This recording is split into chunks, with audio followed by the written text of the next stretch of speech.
Merci, monsieur le maire. Alors que la question de la lutte contre l'islamisme ressurgit dans le débat public à l'occasion de l'effroyable assassinat de Samuel Paty, nous tenons à attirer l'attention de monsieur le maire et de sa majorité sur la question de la radicalisation, et plus particulièrement dans les écoles de la commune.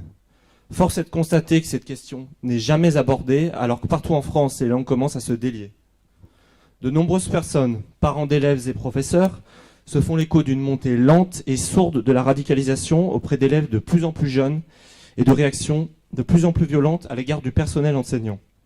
La ville d'Échirolles doit se pencher sur ces questions, puisqu'elle est concernée à mesure que le communautarisme s'accroît dans la ville et particulièrement dans les quartiers.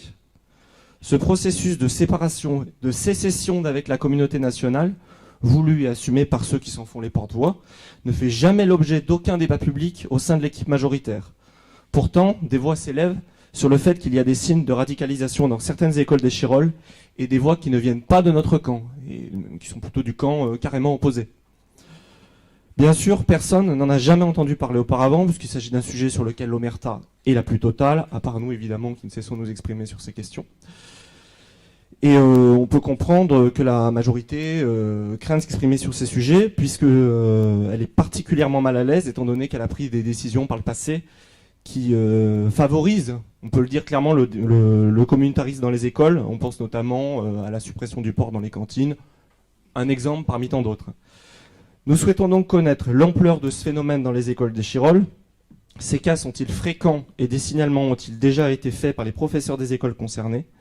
Mais surtout, nous souhaitons savoir quels sont les moyens mis en place pour lutter contre ce phénomène de radicalisation, ainsi que le protocole mis en place en cas de signalement de la part d'un enseignant.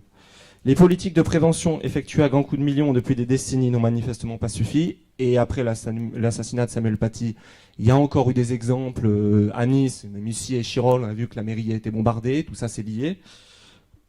Voilà. Nous souhaitons savoir quel est votre plan d'action pour endiguer ce phénomène, réagir lorsqu'il se manifeste et pour protéger l'ensemble des élèves, des personnels et des parents qui se retrouvent en première ligne.